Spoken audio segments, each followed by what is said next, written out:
प्रश्नावली कितने नंबर की आएगी। सबसे पहले आती है अपनी पहली प्रश्नावली। क्या नाम है पहली प्रश्नावली का? वास्तविक संख्या। और ये कितने नंबर की आ रही है? 4 नंबर की। दूसरी जो प्रश्नावली आएगी वो कितने नंबर की आ रही है सर जी? 4 नंबर की आ रही है, जो बहुपद वाली है ना। एक आप रिमाइंड होगी तो देखना बस, ठीक है ना। वो एक है ना कि वो किसने कहा था, किसी से कहा था कि युद्ध रण में लड़ने से पहले मनोभूमि में लड़ना चाहिए, ठीक है। इसलिए तुम बोर्ड एग्जाम दोगे ना, उससे पहले तुम्हें पेपर पैटर्न पता होना चाहिए, क्या करना है क्या नहीं करना है। तीसरा आता है दो चर वाले रैखिक समीकरण। ये प्रश्नावली भी कितने नंबर की आएगी सर जी अपने पास? 4 नंबर की। चौथी प्रश्नावली है द्विघात समीकरण। ये कितने नंबर की आएगी? 4 नंबर की। अरे ठीक है। पांचवी प्रश्नावली है कौन सी? वो समांतर श्रेणी वाली है, फिर वो निकाला था अपन ने, वो कितने नंबर की आएगी? 6 नंबर की। छठी प्रश्नावली जिसका नाम क्या है? त्रिभुज पढ़ा था ना, वो त्रिभुज वाली पढ़ी थी अपन ने, तो वो आएगी अपने कितने नंबर की? 4 नंबर की। सातवीं प्रश्नावली आएगी निर्देशांक ज्यामिति। निर्देशांक ज्यामिति में वो निकाली थी ना, दो बिंदुओं के बीच की दूरी एक्स अक्ष वाई अक्ष। आइए दीदी आइए, वो कितने नंबर की आ रही है? 7 नंबर की। आठवीं प्रश्नावली जो सबसे प्यारी प्रश्नावली है, तुम्हारी सबसे फेवरेट प्रश्नावली है, साइन थीटा कोस थीटा त्रिकोणमिति। ये ध्यान रखना, ये कितने नंबर की आ रही है? 8 नंबर की। आठवीं प्रश्नावली कितने नंबर की आ रही है?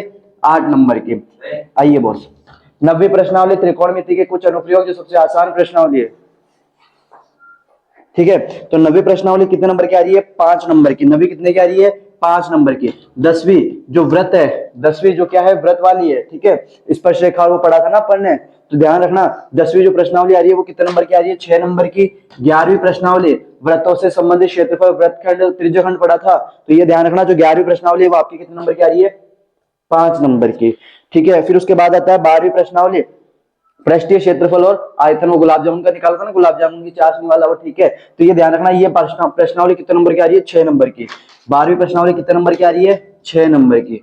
अब बच्ची कौन सी? 13वीं और 14वीं। 13वीं आपको पता है सांख्यिकी निकाली थी वो, माध्य बहुलक और माध्यक निकाला था ना, प्रत्यक्ष पग विचलन विधिया इन विधियों से। तो 13वीं प्रश्नावली कितने नंबर की आ रही है? 13 नंबर की। और 14वीं प्रश्नावली प्रायिकता जो कितने नंबर की आ रही है? 4 नंबर की। प्रायिकता कितने नंबर की आ रही है? 4 नंबर की, ठीक है ना। तो ये ध्यान रखना आपको कौन सी प्रश्नावली को ज्यादा टाइम देना है, एक तो 13वीं को, एक 8वीं को। करना सबको है, ऐसा नहीं कि सबको छोड़ दो। 13वीं में बड़े आसानी से कर सकते हो आप। तो ध्यान रखना आपकी परीक्षा के अंदर मैथ्स की प्रत्येक प्रश्नावली का अपना अपना एक विशेष रोल है। पहली प्रश्नावली 4 नंबर की, दूसरी प्रश्नावली 4 नंबर की, तीसरी 4 नंबर की, ठीक है। तो ये ध्यान रखना, आराम से करना, कोई दिक्कत नहीं है। क्लियर ये चीज? पक्का? ओके। अब अपन है ना डेस्क वर्क में से मॉडल पेपर कर रहे हैं, मॉडल पेपर, ताकि तुम्हें पता चल जाएगी पेपर पैटर्न कैसे आता है, कैसे क्वेश्चन आता है, कितना टाइम देना है, ठीक है। सिरा चलते हैं। डेस्क वर्क है क्या तुम पे अभी? किसी पे नहीं है? चलो कोई नहीं, करते हैं। मैं तुम्हें एक मॉडल पेपर करा रहा हूँ, संजीव का मॉडल पेपर फर्स्ट कराते हैं पहले, ठीक है। मॉडल पेपर फर्स्ट समझना, मैं क्वेश्चन लिख दूंगा यहाँ पे, मॉडल पेपर फर्स्ट, ठीक है। मॉडल पेपर फर्स्ट, क्लियर है। अब आपको इसमें पहला क्वेश्चन खंड ए में मिलेगा। कौन से खंड में मिलेगा? खंड ए, खंड ए मिलेगा, ठीक है। क्लियर है चीज? पहला क्वेश्चन जो आएगा वो आएगा 1 से, ये कितने दे रखे? 18 क्वेश्चन आते हैं, क्या बात है। तो ध्यान रखना क्वेश्चन नंबर फर्स्ट जो आएगा वो आएगा आपके बहुविकल्प वाला प्रश्न, बहुविकल्प प्रश्न, ठीक है। और इसमें कितने क्वेश्चन आएंगे? 1 से 18, ठीक है ना। 1 से 18, तो मतलब पहला क्वेश्चन ये कितने नंबर का हो गया आपका? 18 नंबर का हो गया। पहला क्वेश्चन कितने नंबर का हो गया? 18 नंबर का,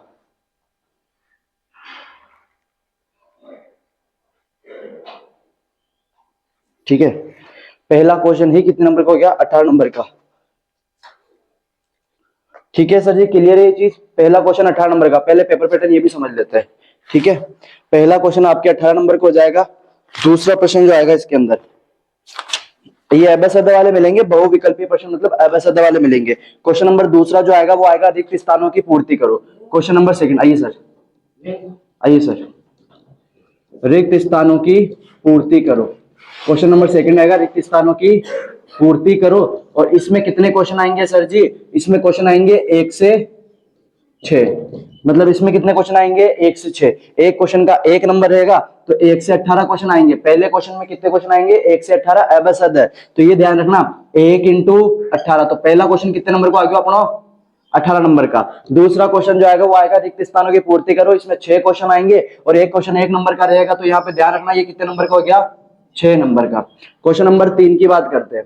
क्वेश्चन नंबर 3, ये तीनों चल किसमें रहे? अभी खंड ए के अंदर चल रहे हैं। किसमें चल रहे हैं सर जी? खंड ए के अंदर चल रहे हैं। उसके बाद बात करते हैं अपन क्वेश्चन नंबर 3 की। इसमें आएंगे अति लघुत्रात्मक प्रश्न। कौन से प्रश्न आएंगे मैथ्स के? अति लघुत्रात्मक प्रश्न। अति लघुत्रात्मक प्रश्न। सर इसमें कितने? आइए मैम आइए। गुड मॉर्निंग दीदी। इसमें कितने क्वेश्चन आएंगे? तो इसमें क्वेश्चन आ रहे हैं अपने 12 क्वेश्चन। कितने क्वेश्चन आएंगे सर जी इसमें? 12 क्वेश्चन। एक से आइए मैम 12 क्वेश्चन आएंगे। तो ध्यान रखना क्वेश्चन नंबर 3 जो आएगा अति लघुत्रात्मक प्रश्न। एक गुड मॉर्निंग दीदी, जल्दी आने बजे आइए। ठीक है आइए मैम,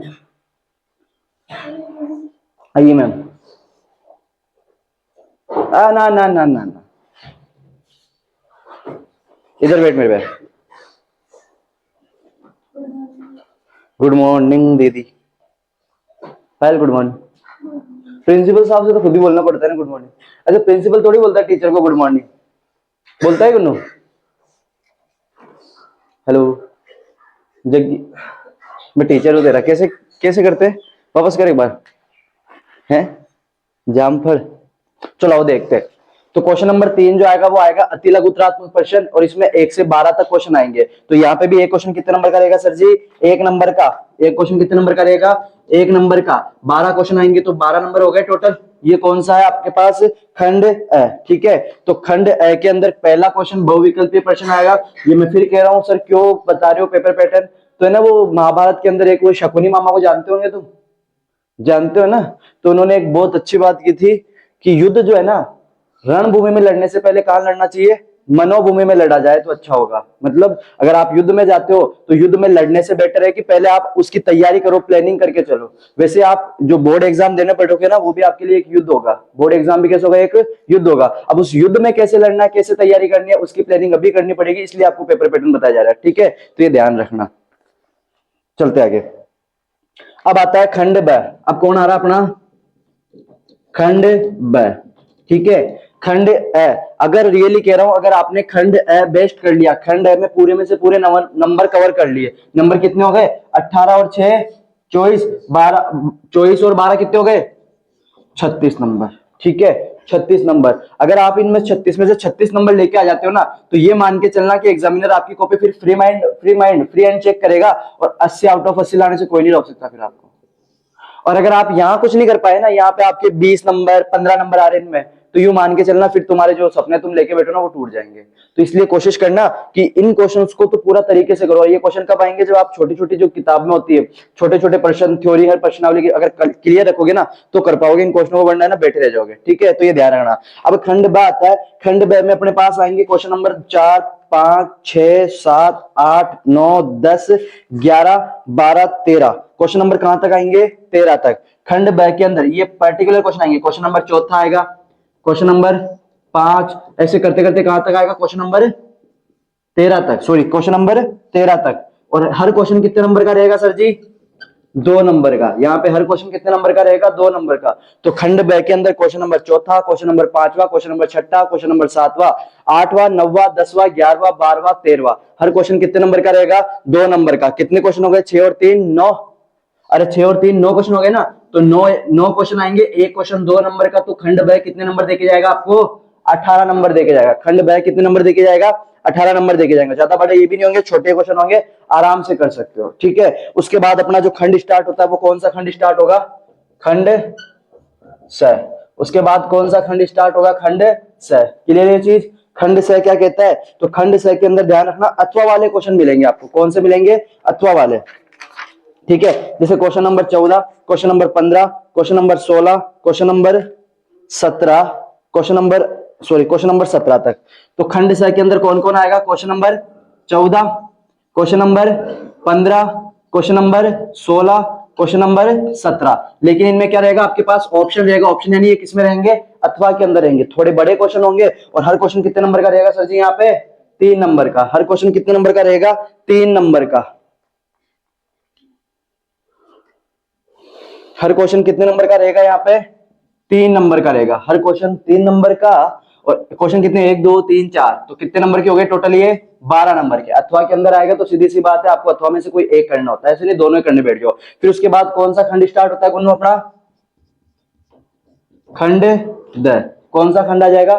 खंड द। क्लियर है यहां तक का? ओके। अब खंड द के अंदर ध्यान रखना, खंड the question number 18, question number 19, question number 20, question number 20 तक आएगा। और हर क्वेश्चन कितने नंबर का आएगा? 4 नंबर का। तो खंड द में कितने क्वेश्चन आ रहे हैं? 3 question, question number 18, question number 19, question number 20। हर क्वेश्चन कितने नंबर का रहेगा? यहाँ पे 4 नंबर का 3 क्वेश्चन आ रहे, तो कितने नंबर हो गए? 12 के। इनकी भी एक खास बात होगी, ये भी किस में आएंगे? अथवा में आएंगे। ठीक है ना, ये भी किस में आएंगे? अथवा में आएंगे। तो मतलब किताब वाला आपके लिए ना, खुद एग्जामिनर खुद कह रहा है कि बच्चे 100 में से 100 नंबर लाए। यहाँ छोटे क्वेश्चन दे रहा है, यहाँ छोटे क्वेश्चन दे रहा है, यहाँ ये क्वेश्चन दे रहा है कि दोनों में से कोई एक तो आएगा। जैसे क्वेश्चन नंबर 14 अथवा के अंदर आएगा, तो दोनों में से कोई एक तो आएगा बच्चों को, उस हिसाब से अथवा में दे रहा है। तो नंबर आप आउट ऑफ 100 ला सकते हो, 80 में से 80 नंबर आराम से आ जाएंगे इसके अंदर। ठीक है ना, कोई ज्यादा बेजामारी है ही नहीं इसमें। ठीक है, ओके। अब मैं वापस रिपीट कर देता हूँ एक बार। ये तो था पेपर पैटर्न अपना, कि पेपर कैसा आएगा। पैटर्न है भाई ये कि ऐसा ऐसा आएगा। ठीक है ना, इसमें इतने क्वेश्चन आएंगे, इसमें इतने क्वेश्चन आएंगे, इसमें इतने क्वेश्चन आएंगे। अब कौन सी प्रश्नावली का कितना रोल रहेगा, मतलब कौन सी प्रश्नावली से कितना क्वेश्चन आएगा? तो पहली प्रश्नावली से कितने नंबर के क्वेश्चन आएंगे? दूसरी प्रश्नावली से कितने नंबर के क्वेश्चन आएंगे? तीसरी से, चौथी से 4। इनके तो चारों के 4-4 नंबर के क्वेश्चन आएंगे। क्वेश्चन नंबर प्रश्नावली जो 5 है, जिसका क्या नाम है 5वीं का एपी, वो समांतर श्रेणी पढ़ा था, वो कितने नंबर की आएगी? 6 नंबर की। छठी प्रश्नावली कितने नंबर की आएगी? 4 नंबर की। 7वीं प्रश्नावली 7 नंबर की। 8वीं 8 नंबर की। 9वीं 5 नंबर की। 10वीं 6 नंबर की। 11वीं 5 नंबर की। 12वीं 6 नंबर की। 13वीं 13 नंबर की। 14वीं 4 नंबर की। ठीक है, अब एक फिक्स ये ध्यान रखना थोड़ा सा माइंड में, कि जो एग्जामिनर होगा ना, वो आपकी जो पीछे वाले चैप्टर होते हैं, पीछे वाले चैप्टर, आइए दीदी आज स्कूल क्यों नहीं जा रहे हो आप लोग? छुट्टी है स्कूल की? फिर हाँ, मना कर दिया? इधर बैठ बेटा, इधर इधर उसके दिस इज बच गई है, टेकड़ी बोल जाती है। नमस्ते कर, लेट आने बजे बोल। ठीक है, तो ये ध्यान रखना। अब कोई सा भी किताब उठा लो आप, कोई सी भी, चाहे सामाजिक उठा लो, चाहे हिंदी उठा लो, चाहे विज्ञान, कोई सी भी उठा लो, एग्जामिनर जो पीछे के चैप्टर होता है ना, उसमें से ज्यादा बड़े और ज्यादा नंबर के क्वेश्चन देगा। सीधी सी बात है ये तो आपका मेन फोकस जो है ना, वो किसी भी किताब के आगे का हो ना हो, वैसे ना पूरा कोर्स अगर हो जाए ना तो बहुत बढ़िया, उसमें नंबर नहीं कटने चाहिए। लेकिन अगर सपोज करो सर टाइम ही नहीं मिल रहा, मैं इतने दिन तो लापरवाही में रह गया, अब क्या करूं? तो अब क्या कर सकता है? तो पीछे की प्रश्नावलियां पढ़ना शुरू कर, पीछे के चैप्टर याद करना शुरू कर। ठीक है सर जी, तो आप ज्यादा नंबर स्कोर कर पाओगे। ठीक है, अब भाई इतने दिन लापरवाही में रह गए तो कोई नहीं, लेकिन अगर अब आप अच्छा करना चाहते हो तो सीधी सी बात है, आपको क्या करना पड़ेगा? पीछे से स्टार्ट करना पड़ेगा। ठीक है, करें अपन इस क्वेश्चन को स्टार्ट। समझ में आ गया ना पेपर पैटर्न? अगेन रिपीट करा देता हूँ। मॉडल ये पेपर खंड आ आएगा, उसमें question number first, question number second और क्वेश्चन नंबर थर्ड, 3 क्वेश्चन आएंगे खंड में। क्वेश्चन नंबर फर्स्ट जो आएगा वो बहुविकल्पीय प्रश्न रहेगा, और उसमें 1 से 12 18 तक के क्वेश्चन रहेंगे, मतलब 18 नंबर का। क्वेश्चन नंबर 2, रिक्त स्थानों की पूर्ति करो। कितने नंबर, कितने क्वेश्चन आएंगे? 6 क्वेश्चन आएंगे। एक क्वेश्चन, आइए दीदी, एक क्वेश्चन 1 नंबर का, तो 6 क्वेश्चन कितने नंबर के आ जाएंगे? 6 नंबर के। क्वेश्चन नंबर 3, अति लघुत्तरात्मक प्रश्न आएगा, और इसमें क्या ध्यान रखोगे? 1 से 12 क्वेश्चन आएंगे, एक क्वेश्चन 1 नंबर का, 12 क्वेश्चन 12 नंबर के हो जाएंगे। ठीक है, ये खंड है, और खंड है क्लियर रखना। खंड में आपको एक भी क्वेश्चन नहीं छोड़ना है। ठीक है ना, 100% आने चाहिए। खंड ब में कितने क्वेश्चन आएंगे? क्वेश्चन नंबर 4 से लेकर क्वेश्चन नंबर 13 तक। क्वेश्चन नंबर, अब है ना, मतलब उंगलियों पे याद होना चाहिए कि कौन सा क्वेश्चन कहां पे आएगा। क्वेश्चन नंबर 4 जो आएगा वो कैसा आएगा, कहां पे आएगा, खंड ब में आएगा, कहां आएगा। जब तक आपको ये याद नहीं रहेगा तब तक कुछ नहीं हो जाएगा। क्वेश्चन नंबर 4 क्वेश्चन नंबर 13 तक, क्वेश्चन नंबर 4 से क्वेश्चन नंबर 13 तक अति लघुत्तरात्मक प्रश्न आएंगे, ज्यादा बड़े नहीं आएंगे ये भी। ठीक है ना, हर क्वेश्चन 2 नंबर का, तो 9 क्वेश्चन आएंगे, तो 18 नंबर का। खंड स जो आएगा उसमें क्वेश्चन नंबर 14 से क्वेश्चन नंबर 17 आएगा। हर क्वेश्चन में ऑप्शन रहेगा, मतलब अथवा वाला रहेगा। एक क्वेश्चन 3 नंबर का रहेगा, तो 4 क्वेश्चन हो जाएंगे, तो 4 नंबर, तो 3 इंटू 4 12 नंबर के। खंड द जो आएगा उसमें question number 18, question number 19, question number 20, हर क्वेश्चन 4 नंबर का, ये भी अथवा के अंदर आएगा। 3 नंबर, हर क्वेश्चन 4 नंबर का, एक क्वेश्चन, सॉरी, हर क्वेश्चन 4 नंबर का, 3 क्वेश्चन, तो कितने नंबर हो गए टोटल? 12 नंबर। क्लियर है पेपर पैटर्न? बड़ा आसान सा पेपर पैटर्न है, इतना सा मुट्ठी जितना सा पेपर है। ठीक है, ये ध्यान रखना। क्लियर है? चले आगे, अब क्वेश्चन करना शुरू करें इसके। ओके,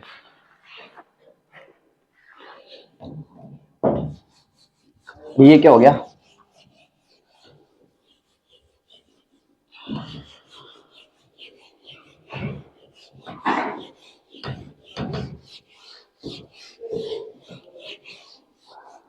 शीतला, आपको मैंने कहा था भाई मेरे को ना मैसेज करना है ये लिए, कहा था क्या?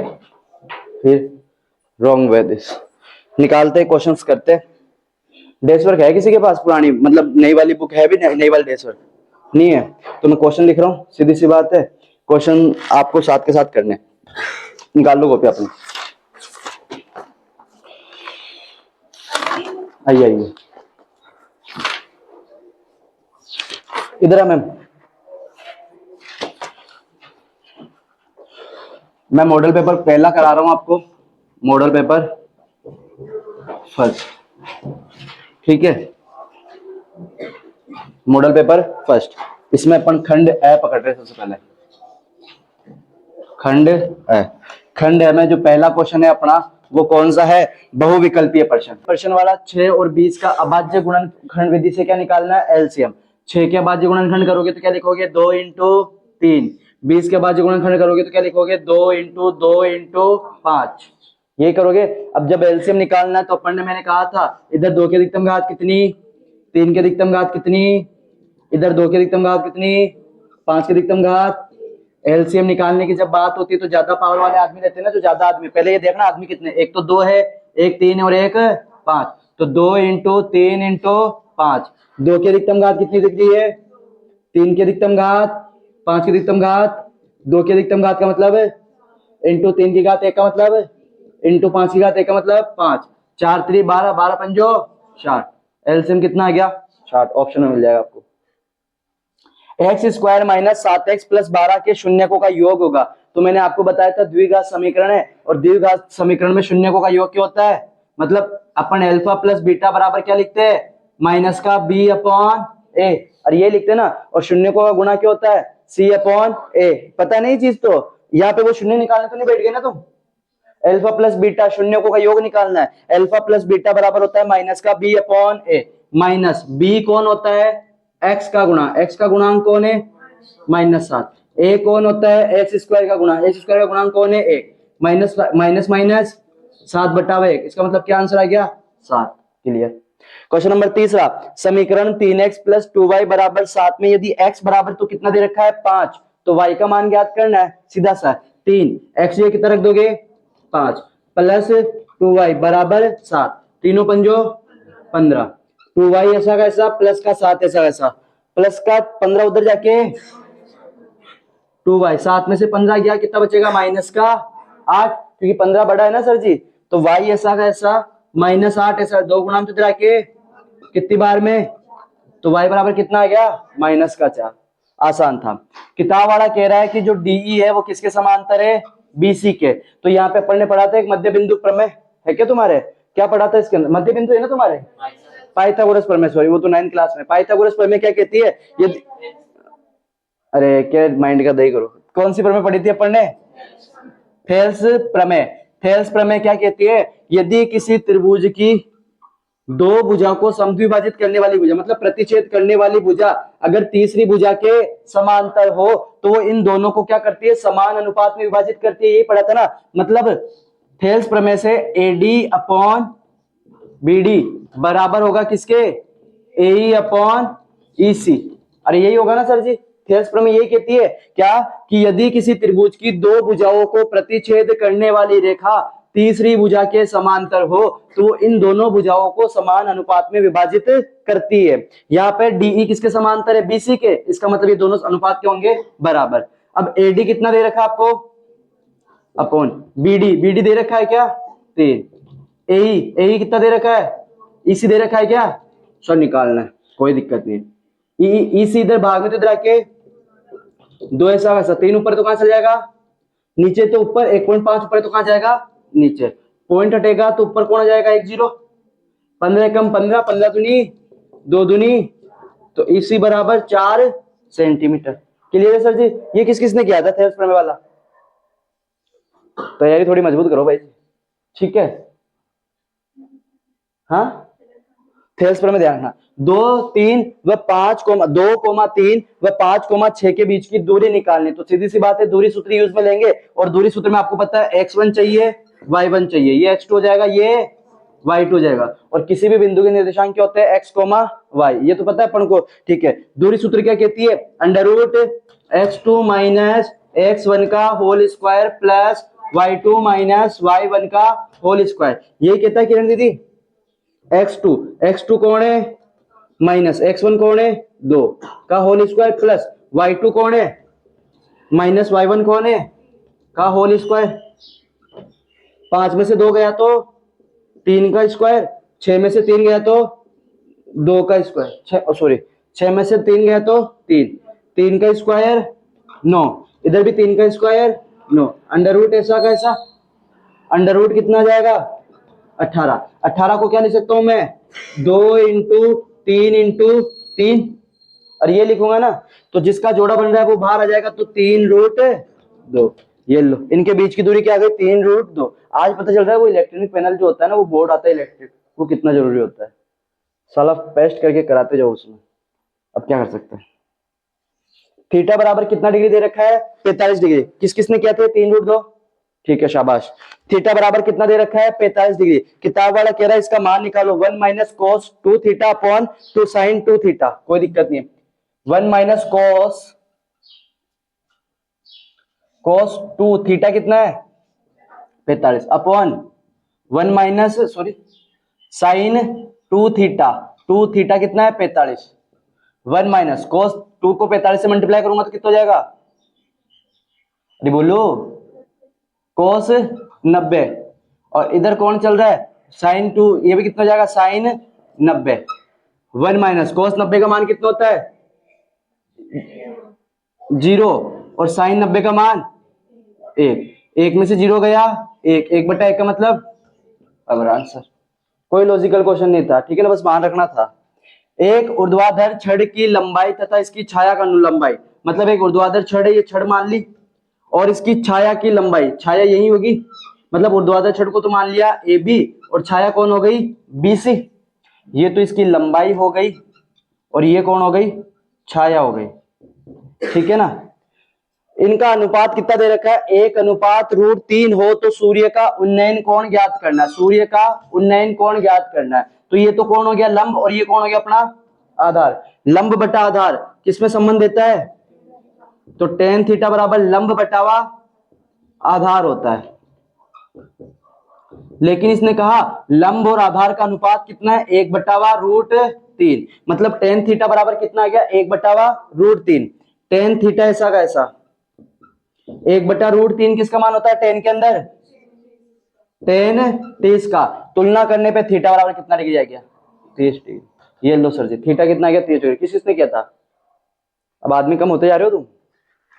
यदि एक बिंदु P से O केंद्र वाले किसी वृत्त पर PA PB स्पर्श रेखा है, आओ पहले चित्र बना लेते हैं, ये केंद्र O दे रखा है, इसका एक बिंदु दे रखा है P से तो एक स्पर्श रेखा आ रही है PA, और एक स्पर्श रेखा कौन है PB, PA PB स्पर्श रेखा है परस्पर 80 डिग्री के कोण पर झुकी है, मतलब ये कितने डिग्री के कोण पर झुकी हुई है 80 डिग्री के कोण पर झुकी हुई है, तो POA ज्ञात करना, POA ये वाला कोण ही ज्ञात करना है सर जी, POA ये वाला ज्ञात करना है, और ये ज्ञात करना है ना। आओ आपको मैंने बताया था केंद्र से स्पर्श बिंदु पे डाला गया जो रेखा, केंद्र से स्पर्श बिंदु पे खींची गई रेखा इस कोण को क्या करती है समद्विभाजित, ये पूरा सी, तो ये कितना हो जाएगा और ये कितना हो जाएगा 40, ये ऑप्शनल क्वेश्चन है, ऑप्शन वाला इसलिए सीधा करा रहा हूं। आपको पता है स्पर्श रेखा त्रिज्या पे क्या होती है, मतलब ये कोण कितने डिग्री का, तो इसको डालते हैं, इसका इसका इसका इन तीनों कोणों का योग कितना आएगा 180 डिग्री, मतलब 40 प्लस 90 प्लस एंगल, इसका नाम क्या POA, यही होगा ना इशू, POA बराबर कितना होगा 180 डिग्री, 40 और 90 कितना हो गया 130, प्लस का POA बराबर 180, POA ऐसा का ऐसा 180 ऐसा का ऐसा प्लस का 130 इधर आके, तो POA बराबर कितना डिग्री आ गया अपना 50 डिग्री। बस कॉन्सेप्ट से क्वेश्चन होंगे सारे के सारे, यहाँ पे कोई भी क्वेश्चन आपको बुक में नहीं मिलेगा, लेकिन सारे के सारे क्वेश्चन कॉन्सेप्ट से क्लियर हो जाएंगे। क्वेश्चन नंबर 9, 14 सेंटीमीटर भुजा वाले वर्ग में बने एक वर्ग दे रखा है, कितनी भुजा दे रखी है उसकी 14 सेंटीमीटर, और वर्ग की चारों भुजाएं क्या होती है सर जी, अजी बराबर होवे, वर्ग की चारों भुजाएं क्या होती है बराबर, वर्ग में बने अंतःवृत्त की परिधि ज्ञात करो, अंतःवृत्त इसके अंदर वर्ग बना हुआ है, अंतःवृत्त मतलब इसको टच करता हुआ एक वृत्त बना हुआ है, इसकी क्या निकालनी है, एक वृत्त बना हुआ है इसकी परिधि निकालनी है, तो वृत्त की परिधि क्या होती है सर जी 2πr, उसके लिए पहले त्रिज्या चाहिए, तो देखो यहां से यहां तक कितना होगा 14 ही होगा, भाई ये मैंने वृत्त का केंद्र मान लिया और यहां से यहां तक कितना होगा 14। क्यों होगा सर जी? 14 है ना इसकी भुजा वृत्त के। अब ये 14 कौन हो जाएगा? इसका व्यास। 14 कौन हो जाएगा? व्यास। अपन को क्या चाहिए? त्रिज्या। व्यास कितना है? 14। त्रिज्या क्या हो जाएगी? व्यास की आधी। तो त्रिज्या कितनी आ जाएगी? 14/2 यानी कितने सेंटीमीटर? निकाल ले परिधि। 2 पाई की जगह 22/7। आर कितनी निकाली? 7। 7 से 2 को 22 से गुणा करूंगा तो क्या आंसर आ जाएगा? 44 सेंटीमीटर। ठीक है सर जी, क्लियर है। क्वेश्चन नंबर 10वां, कोण थीटा वाले त्रिज्य खंड की संगत चाप की लंबाई। चाप की लंबाई निकालने के लिए फॉर्मूला था अपने पास, कौन सा? एक तो बोलो,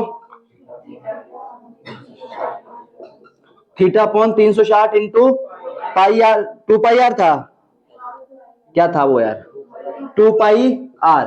theta upon 360 into 2 pi r. और अगर क्षेत्रफल की बोलता तो यहाँ पे पाई आर स्क्वायर आ जाता। ठीक है, अब 2 से 2 कट जाएगा, कितना जाएगा? 180। तो theta upon 180 into pi r. ठीक है सर जी, ये ध्यान रखना। क्लियर है? तो इनमें 1 से 10 तक के क्वेश्चन में तो कोई सा भी क्वेश्चन ऐसा नहीं था जो अलग हटके निकला हो। ठीक है सर जी, क्लियर है? पक्का? ओके। किसी को कोई क्वेश्चन पूछना हो पूछ सकता है वो मेरे से। दिख रही हो ना इसमें? चलो जो सा भी है कर दे साफ।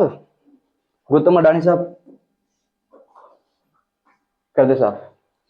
और ये क्वेश्चन है ना करके लेके आओगे सर, हम कहां से करेंगे? तो क्वेश्चन में लिख दी, वीडियो में से देख लेना। आइए बॉस। अरे भाई बाबू बैठ जाओ आप, जगह नहीं उधर। कहाँ है क्या? है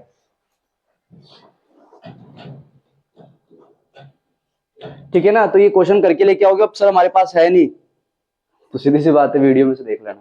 ठीक है, क्वेश्चन लिखे हुए पहले स्क्रीनशॉट लेके फिर आप वापस आ देख सकते हो। अगला क्वेश्चन देखते हैं। क्वेश्चन नंबर पहले के 10 क्वेश्चन कर लिए, इसमें 10 में से 10 नंबर आ गए, लेकिन इसमें 18 क्वेश्चन आएंगे। 8 क्वेश्चन अभी भी बाकी अपने करे वो क्वेश्चन। ठीक है, मैं लिख रहा हूँ क्वेश्चन, करते चलना। सेंटीमीटर है घन का एक पृष्ठ। तो मैंने आपको बताया था जो घन होता है वो 6 वर्गों से मिलकर बना होता है। अरे घन जो होता है वो कितने वर्गों से मिलकर बना होता है? 6। और घनाभ कितने आयतों से मिलकर बना होता है? 6 आयतों से मिलकर बना होता है। तो इसकी एक जो पृष्ठ होगी वो वर्ग ही होगी। अरे वर्ग ही होगी उसकी एक पृष्ठ। और उसका परिमाप कितना दे रखा है बाबूजी ने? 28 सेंटीमीटर। मतलब इनडायरेक्टली इन्होंने बोला है कि वर्ग का परिमाप कितना आपके पास? 28 सेंटीमीटर। और वर्ग का परिमाप क्या होता है? 4 इंटू भुजा। 28 ऐसा कैसा? 4 गुणा के भाग में, ओ माय गॉड, तो 4 7 28। तो ये ध्यान रखना, इस घन की भुजा कितनी सेंटीमीटर आ गई? 7 सेंटीमीटर। ठीक है, और ये समझ में आ गया ना वर्ग की पृष्ठ क्यों बोल रहा हूं? क्योंकि घनाभ जो होता है वो 6 आयतों से मिलकर बना होता है और घन जो होता है वो 6 वर्ग से मिलकर बना होता है। ये कहता है उनमें से एक वर्ग लो और उसका परिमाप मैंने आपको कितना दे दिया? 28 सेंटीमीटर। वर्ग का परिमाप होता है 4 इंटू भुजा, और देह किताब वाले ने कितना रखा है? 28। तो 4 गुणा के भाग में, तो भुजा कितनी आ गई? 7। लेकिन सर भुजा थोड़ी निकालनी है अपन को, तो इसका क्या निकालना है? आयतन। और घन का आयतन क्या होता है? भुजा क्यूब। 4 का क्यूब कितना होता है? 4 का क्यूब कितना होता है सर जी? 64। अरे सॉरी सॉरी सॉरी, 7 है। 7 का क्यूब, 7 का क्यूब कितना हो जाएगा सर जी? 343। तो इसका जो आयतन आएगा 343 सेंटीमीटर क्यूब। आयतन हमेशा क्यूब में आएगा, क्षेत्रफल स्क्वायर में आएगा और परिमाप से इकाई में आता है, इकाई में। ठीक है, क्लियर है यहां तक का? किस किसने किया ये? क्या बात है, दिल जीत लियो। एक ही तो था, तुमने नहीं किया, समझ नहीं आया क्वेश्चन। तो यही क्वेश्चन यहाँ पे मात खाओगे तुम। एक सिक्के को 2 बार बाबूजी करते आ गया आंसर? हो किया तो था सर, आंसर नहीं आया, वो आंसर की गलती है। एक सिक्के को 2 बार उछाला जाता है। एक सिक्के को कितनी बार उछाला आपने? 2 बार। तो या तो हेड आ जाएगा भाई, एक बार उछाला तो या तो हेड आ जाएगा या टेल आ जाएगा, दोनों में से एक आएगा। लेकिन इसको कितनी बार उछाल दिया? 2 बार। तो कितनी संभावना हो जाएगी? हेड और टेल। भाई आपने एक बार उछाला, या तो हेड आ जाएगा या टेल आ जाएगा। मतलब यहाँ पे अगर एक सिक्के को उछालते हो तो हेड या टेल आने की प्रायिकता कितनी होती है? 1/2। दूसरी बार उछालोगे तो भी हेड और टेल आने की प्रायिकता कितनी हो जाती है? 1/2। ठीक है, कम से कम एक चित आने की प्रायिकता कि 2 बार उछाला है, और कम से कम कितने चित आने चाहिए? एक चित आने की। टोटल आदमी कितने? अरे टोटल संभावनाएं कितनी हो गई, 1 2 3 4, टोटल संभावनाएं कितनी, 4। एक चित आने की प्रायिकता, चित आने के कितने आदमी है, 2, तो 2/4 का मतलब 1/8। ठीक है, ये तो कर सकते थे आराम से कि ये भी होंगे क्वेश्चन। सबसे न्यूनतम संख्या जिसे √27 से गुणा करने पर वह एक प्राकृत संख्या बन जाएगी। सबसे पहले ये पता होना चाहिए कि प्राकृत संख्या क्या होती है। अब आ रहे क्वेश्चन ऐसे लॉजिकल, वो 1 से 10 वाले क्वेश्चन तो सर 3 मार देंगे, उसमें से हमें लाके दिखा देंगे। अब देखो सर ये 2 क्वेश्चन भारी पड़ेंगे। तो भाई सबसे न्यूनतम संख्या, तो प्राकृत संख्या क्या होती है, वह संख्या जो कहां से शुरू होती है, 1 से शुरू होकर अनंत तक चलती है। ठीक है, तो इस √27 को किससे गुणा करे कि एक प्राकृत संख्या प्राप्त हो जाए, √27 को किससे गुणा करे कि यह एक प्राकृत संख्या प्राप्त हो जाए। इसका ऑप्शन लिखा देता हूं मैं आपको, इसमें ऑप्शन दे रखा है बाबूजी ने। कहां गयो, हाँ एक दे रखा है इन्होंने 3, ऑप्शन ए। एक दे रखा है √3, एक दे रखा है 9 और एक दे रखा है 3√3। ठीक है, तो ये कह रहा है सबसे न्यूनतम, कौन सा क्वेश्चन है ये मार्कर यहां से थोड़ी टूटा हुआ था,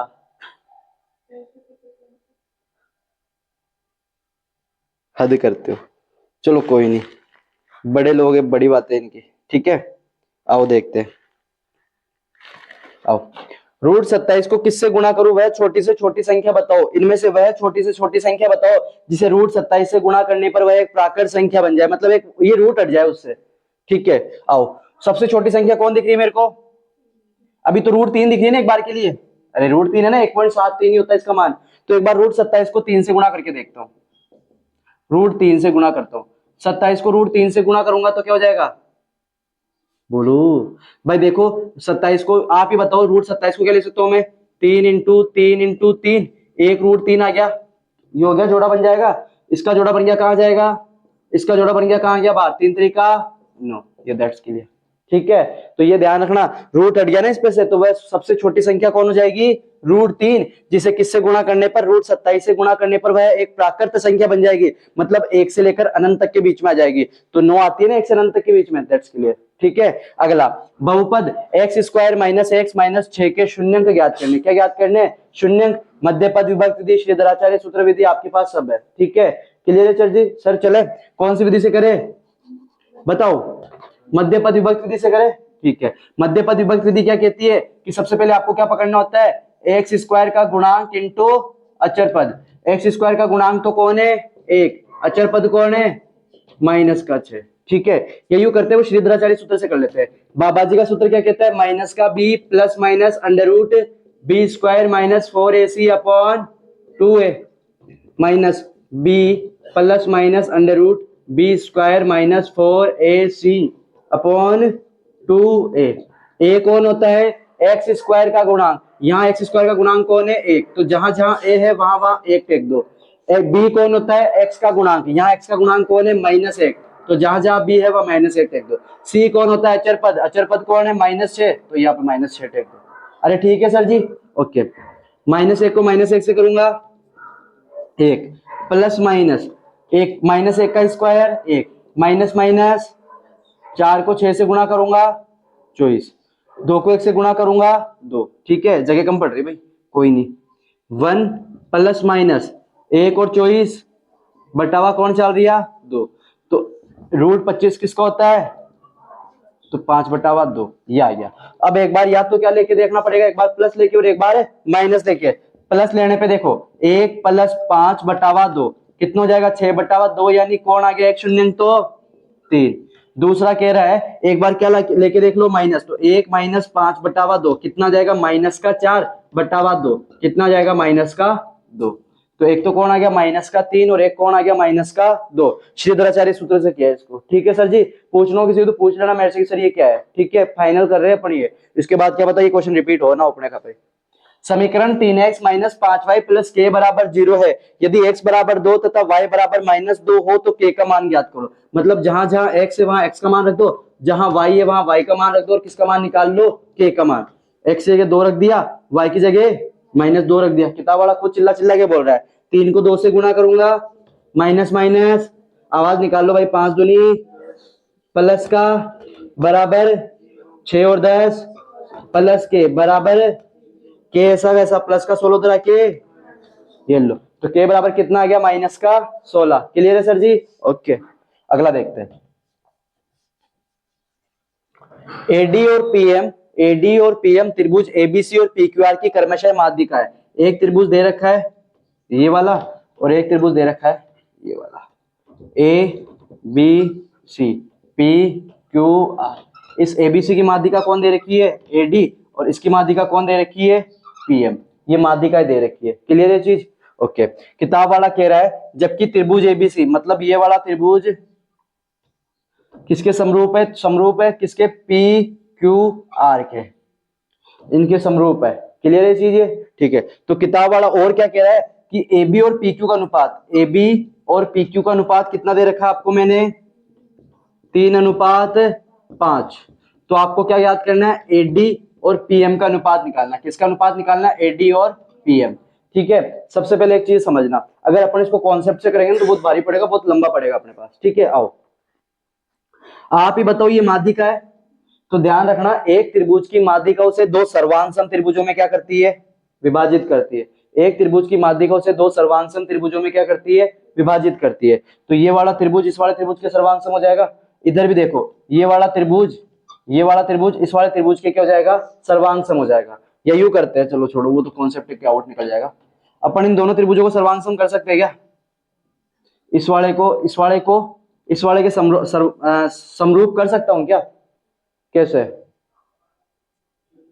भाई देखो सीधी सी बात है, ये पूरा का पूरा त्रिभुज इस पूरे के पूरे त्रिभुज के समरूप दे रखा है, तो ये वाली भुजा और इस वाले भुजा का अनुपात एक तो बराबर हो जाएगा, कोण बी और कोण क्यू इसके बराबर हो जाएगा, अनुपात होगा ना। कोण बी पढ़ा था ना कि समरूप त्रिभुजों के संगत भाग भी क्या होते हैं, भुजाएं तो समानुपाती होती है और कोण क्या होते हैं, बराबर। तो ये वाली भुजा इसके अनुपात में बराबर आ रही है, ये वाला कोण इसके बराबर आ गया। दो चीज आ रही है, तीसरी चीज क्या आएगी, तो देखो आपको पता है बीसी किसके बराबर होगी, क्यूआर के, मतलब बीसी और क्यूआर का अनुपात समान होगा। तो इसी प्रकार बीडी और क्यूएम का अनुपात भी क्या हो जाएगा, बराबर हो जाएगा। इसका मतलब ये दोनों त्रिभुज भी क्या होंगे, समरूप। और जब दोनों त्रिभुज समरूप होंगे तो इनकी संगत भुजाएं भी क्या होगी, समानुपाती होगी। मतलब AB upon PQ, AD upon QM और AD अपॉन PM समान अनुपाती होगी, समानुपाती होगी ना सर जी। अब आपको पता है AB अपॉन PQ कितना दे रखा है, 3:5। तो AD और PM का अनुपात भी कितना जाएगा, 3:5। ये होता है। ठीक है, 3:5। अगर मैं वहां इसको करने बैठूंगा ना तो टाइम खा के बैठूंगा। ठीक है, तो थोड़ा सा माइंड चलाना है, ये दिमाग चलाना है। ठीक है ना, और ये कब आएगा, जब आप जितनी ज्यादा प्रैक्टिस करोगे। तो यहाँ पे AD और PM का अनुपात भी कितना आ गया, 3:5। किस किसने किया था? ओके, आगे देखते हैं। 10 मीटर ऊंची मीनार के शिखर से पृथ्वी के एक बिंदु का अवनमन कोण 30 डिग्री है। एक 10 मीटर ऊंची मीनार दे रखी है, 10 मीटर ऊंची, और एक बिंदु पृथ्वी पे दे रखा है। इसका अवनमन कोण कितना दे रखा है बाबूजी ने, 30 डिग्री। मतलब अवनमन कोण यही बनेगा 30 डिग्री। अब मैंने कहा था ये 30, तो ये भी कितना बना देंगे अपन, 30। तो अवनमन कोण का तो खेल ही खत्म कर दिया अपन ने। क्यों? क्योंकि क्षैतिज रेखा जो होती है वो पृथ्वी के समांतर हो जाएगी, उसमें कोई दिक्कत है ही नहीं। तो बिंदु की मीनार के आधार से दूरी निकालनी, मतलब ये वाली दूरी निकालनी है। ठीक है, ये कौन है, ये कौन है, लंब और आधार में संबंध एक ही फूफा जी देते हैं, कौन से, लंब बटावा आधार। tan थीटा कितना दे रखो है, लंब कितनो है 10, आधार निकालना है ना, इसको नाम देते हैं ABC। आधार कौन निकालना है, BC। tan 30 को मान कितना होता है, 1/√3 बराबर कौन चल रहा है, 10/BC। BC इधर भाग में था तो इधर आके गुणा में, √3 नीचे था तो इधर आके ऊपर, तो 10 × √3। ये लो, ये कितने आ गए, 10√3 मीटर। क्लियर है ये चीज, पक्का? ओके। एक ऊर्ध्वाधर खंबे की परछाई खंबे की ऊंचाई के बराबर है। जब ऊंचाई परछाई के बराबर हो, जब भी ऐसा सिस्टम दे तो थीटा हमेशा क्या आएगा, 45 डिग्री। थीटा हमेशा कितना लिखोगे, सीधा 45। जब ऊंचाई छाया के बराबर दे, क्या है ना कि दोनों मतलब जितनी मीनार की ऊंचाई है उतनी उसकी छाया की लंबाई है, मतलब बराबर है। और बराबर कब होती है, एक ही शर्त पर होती है, tan 45 पे। क्यों होती है, tan 45 का मान एक ही आता है ना। अरे ये पता है ना आपको। सपोज अपन ने कहा वो लंब और आधार, मैंने सपोज करो इसी चीज की बात कर लेता हूं, इसी चीज की। लंब कौन है, AB, आधार कौन है, BC। अगर मैं इनको tan 45 के बराबर रखूं तो tan 45 का मान 1, BC इधर भाग में तो इधर आके, तो BC बराबर ऐसे आ जाएगा। और BC बराबर ऐसे कब आता है, जब थीटा बराबर कितना होता है। तो जब भी ऐसा कुछ आए तो सीधा 45 डिग्री। तो ये था आपके 1 से पहला क्वेश्चन, जिसमें 1 से 18 क्वेश्चन थे। 118 क्वेश्चन में भी इसमें कोई ज्यादा ऐसा डिफिकल्ट क्वेश्चन नहीं था जो कर नहीं सकते थे, टाइम लेते पर कर सकते थे। ठीक है, तो ये ध्यान रखना। खुशी में मतलब पेपर आसान ही आने का है। मैं जो पेपर बनाता हूँ ना वैसा तो आने का ही नहीं है। सर आप पेपर बनाते 2 नंबर आते हैं, ऐसा पेपर नहीं आएगा, बड़ा आसान पेपर आएगा। क्लियर ये चीज? पक्का? आगे चले। वो कहाँ है शेरा? बोर्ड साफ कर लिखता हूं मैं। ठीक है, क्वेश्चन नंबर 2 करना खालिस्तान कर सकते हो क्या? क्वेश्चन नंबर 2 में कितने क्वेश्चन आएंगे किरण? 6। आओ देखते। करना क्वेश्चन में क्वेश्चन लिख रहा हूं, आप लोग करना। अब अपन कौन सा क्वेश्चन कर रहे हैं? क्वेश्चन नंबर 2, जो इसमें एक क्वेश्चन 1 नंबर का आएगा और ये खालिस्तान है। ठीक है, तो थोड़ा ध्यान से करना है इसमें, क्योंकि इसमें आंसर सही निकालना पड़ेगा आपको। रिक्त स्थानों की पूर्ति करो। पहला क्वेश्चन दिखता है, यदि 3, 7, 9, x और 5 का, मैम प्लीज 3, 7, 9, x और 5 का समांतर माध्य 6 हो तो x का मान ज्ञात करो। आपको पता है समांतर माध्य का फॉर्मूला क्या होता है? समांतर माध्य का मतलब x बार का फॉर्मूला क्या होता है? प्रेक्षणों का, ये अवर्गीकृत आंकड़ा है ना, प्रेक्षणों का योग बटे हुए प्रेक्षणों की संख्या। कोई नहीं, मान रखते हुए चलो अपना आंसर मिल जाएगा। x बार, x का बार मतलब माध्य कितना दे रखा है? 6। प्रेक्षणों का योग, प्रेक्षण कौन कौन है? 3 + 7 + 9 + x + 5 बटा हुआ प्रेक्षणों की संख्या कितने आदमी है? 1 2 3 4 5। 5 गुणा में भाग में तो जाके 3 और 7 10, 10 और 9 19, 19 और 5 24 + x, ये आएगा 6 पंजो प्लस का 24 इधर के बराबर, तो x बराबर कितना आ गया? 6। ये लो, आराम से कर सकते थे। ठीक है, अगला बिंदु 3, a और 4, a के बीच की दूरी √10 हो तो a का मान निकालो। तो यहाँ पे खालिस्तान में 6 भर दे लेना। ठीक है, बिंदु 3, a और 4, a के बीच की दूरी √10 हो तो a का मान ज्ञात करो। a का मान निकालना अपन को। तो आपने पता ही है, क्या पता है कि दो बिंदुओं के बीच की दूरी, इसको मान लेता हूं x1, ये हो जाएगा y1, ये हो जाएगा x2, ये हो जाएगा y2। तो दोनों बिंदुओं के बीच की दूरी को अपन बोलते हैं क्या है? x2 - x1 का whole square plus y2 - y1 का होल स्क्वायर। लेकिन इनके बीच की दूरी दे कितनी रखी फूफा जी ने? 10। रूट से रूट को काट दू। x2 कौन है आपनो? माइनस x1 कौन है? का स्क्वायर प्लस y2 कौन है? माइनस y1 कौन है? का स्क्वायर बराबर कौन चल रहा है? 10। ये क्या हो गया? 4 में से 3 गया 1, 1 का स्क्वायर 1 प्लस यहाँ पे फॉर्मूला लग रहा है a - b का, ये नॉन है भाई जी, a फॉर एप्पल है, 1 - a का स्क्वायर। ठीक है, तो a - b का होल स्क्वायर लग रहा है, क्या कहता है? a square plus b square minus 2ab बराबर कौन चल रहा है अपने? 10। a की जगह 1 और b की जगह a। 1 का स्क्वायर इधर 1 ऐसा कैसा? 1 का स्क्वायर 1, 1 का स्क्वायर माइनस का 2a बराबर 10। 1 और 1 2। यार ये तो नरा बड़ा हो जाएगा यार। इसको मध्य पद विभक्ति में समीकरण बनवा देता हूँ, उसको मध्य पद विभक्ति से करना। 1 और 1 प्लस a स्क्वायर माइनस का 2a बराबर 10। a स्क्वायर ऐसा कैसा माइनस का 2a ऐसा कैसा, प्लस का 2 उधर जाके, तो 10 में से 2 गया 8, वो प्लस का 8 इधर आके बराबर, इसको हल कर लेना, आपको a का मान मिल जाएगा। ठीक है सर जी, क्लियर है ना चीज? कर लोगे ना? कर लेना यार, मैं परेशान हो जाऊंगा ऐसे तो फिर। ठीक है, आगे चले, कर लोगे ना पक्का उसको? क्वेश्चन नंबर 10 तीसरा, 2 sin स्क्वायर 60 cos 60 का मान इज इक्वल टू, बताओ 2 sin स्क्वायर 60, साइन का मान कितना होता है? √3/2 का स्क्वायर इंटू cos 60 का मान कितना होता है? 1/2, यही होता है ना? ठीक है, 2 से, अरे ना ना ना ना फूफा जी के ऊपर स्क्वायर है, 2 √3 का स्क्वायर 3, 2 का स्क्वायर, इधर कौन चल रही है? 2 से कौन सा आंसर आ गया? तो 3/4। एक बेलन के सिरे का क्षेत्रफल 154 सेंटीमीटर स्क्वायर। बेलन का जो ऊपर वाला सिरा होता है वो किसके बराबर होता है?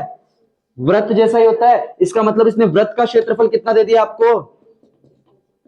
वृत्त का क्षेत्रफल दे दिया बाबूजी ने 154 सेंटीमीटर स्क्वायर, और इसकी ऊंचाई h कितनी दे दी? 21 सेंटीमीटर। तो बेलन का आयतन होगा। बेलन के आयतन का फॉर्मूला आपको पता है क्या होता है, पाई आर स्क्वायर एच। ऊंचाई तो 21 दे दी, आर दे रखी है क्या, तो आर के लिए इसने हिंट दी अपन को। आओ देखते हैं, बेलन का वृत्त का क्षेत्रफल क्या होता है, पाई आर स्क्वायर बराबर 154। पाई का मान 22/7, आर का स्क्वायर ऐसा कैसा 154 ऐसा कैसा, आर स्क्वायर ऐसा कैसा 154 ऐसा कैसा, 7 नीचे तो ऊपर चला जाएगा, 22 ऊपर है तो 22 साते 154 और 7 का स्क्वायर 7 को 7 से गुणा करूंगा 49, स्क्वायर का आदमी उधर जाके तो आर बराबर कितनी आ गई। अब रख दे, इसका बेलन का आयतन निकाल ले। बेलन का आयतन का फॉर्मूला आपको पता है क्या होता है, पाई आर स्क्वायर एच। पाई की जगह अरे ए नहीं हो जाता यू, ठीक है। कैसे देखो, पाई आर स्क्वायर बराबर कितना दे रखा है 154, तो यहाँ पे आप पाई आर स्क्वायर एक की जगह अगर आप 154 लिख देते और ऊंचाई कितनी दे रखी है 21, गुणा करते तो आंसर मिल जाता आपको। ठीक है, क्लियर है ना। करते 4 एकम सालो 154 को 21 से गुणा, 4 करो बस, 4 एकम 4, 5 1 4 8 10 1 3 5 4 13 2 3, कितना आ गया 3234 सेंटीमीटर क्यूब। ठीक है। ओ सर जी हमें तो समझ नहीं आया, फिर त्रिज्या क्या दिखाने के लिए निकाली, अल्लाह त्रिज्या से भी कर लेते हैं। पाई का मान है, आर कितना है 7 का स्क्वायर तो 7 इंटू 7, ऊंचाई कितनी है 21, 7 से 22 इंटू 21 को 3 से 7, 21 को 7 से गुणा करेगा तो 147, 147 को किससे गुणा करना है 22 से, 7 दूनी 4 दूनी 8 1 9, 2 एकम 2, 2 साते 2 चौके 8 1 9, 2 एकम 2, 4 9 4 13, 9 10 2 12, 1 हासिल 2 1 3, 32 34, 32 34 उतारा है, मैं लगा 0 आ गया, गलती हो जाती है बहुत बारी। ठीक है, तो ये ध्यान रखना, क्लियर है ये चीज। ओके, खालिस्तान में बढ़ना पड़ेगा, यहाँ पे फूफा जी बढ़ना नाराज हो जाएंगे। 32 34 सेंटीमीटर स्क्वायर, ठीक है ना, खालिस्तान में बढ़ना जरूरी है। इस पे एक बात याद आ रही है मेरे को कि अब एक मतलब, चलो छोड़ो भी, गेट खुला है अपना, बटन दे रखा है अपन को 3 5 7 4 2 1 4 3 4 का बहुलक। बहुलक कौन होता है, जिसकी बारंबारता सर्वाधिक हो। तो सबसे ज्यादा कौन दिख रहा है आपको 3 बार आ रहा है, तो इसका बहुलक कौन हो जाएगा 4। 10 और 250 के बीच में कितनी संख्या है 4 का गुणज है, खालिस्तान की कितनी संख्या है 4 का गुणज है, 4 का गुणज है। तो आप ही बताओ 10 के बाद कौन सी संख्या आती है 12, फिर 16, और 250 से पहले कौन सी हो जाएगी 248, 4 का गुणज होती है ना ये। मतलब आपको ए दे दिया, ए एन दे दिया, आपको निकालना कितनी संख्या है, मतलब एन का मान ही तो निकालना है ना सर जी। आपको फॉर्मूला पता है, ए एन बराबर होता है a plus n minus 1 into d. A n कितना दे दिया, ए कितना है, एन का तो था ही नहीं अपन को, डी डी अंतर कितने 4 4 का आएगा, 4 का गुणज की बात कर रहे हैं तो 4, 248 प्लस का 12 इधर आके n माइनस 1 इंटू 4, 248 में से 12 गया तो 8 में से 2 गया 6, 4 में से 1 गया 3, 236, 4 गुणा इधर आके n माइनस 1 ऐसा कैसा, 236 में किसका भाग देना है सर जी 4 का, 2 पंजे 20, 2 इनाम 36, इधर कौन चल रहा है n माइनस 1, 49 माइनस का 1 इधर आके, तो n बराबर कितनी हो गई 60। तो ध्यान रखना 10 और 250 के बीच 60 संख्या है किसका गुणज होती है 4 का गुणज होती है। तो ये ध्यान रखना सर जी, क्लियर है चीज पक्का। तो ये था आपका दूसरा क्वेश्चन, इसमें 6 नंबर के क्वेश्चन आएंगे। तो ये थोड़े लॉजिकल क्वेश्चन, मतलब सीधी सी बात है, कॉन्सेप्ट क्लियर करोगे ना तो कहीं दिक्कत नहीं आने की। आगे चले, क्वेश्चन नंबर तीसरा करते हैं, तीसरा कल करेंगे, ठीक है। ओके मैम, ठीक है, इसको तो बंद कर देता हूँ।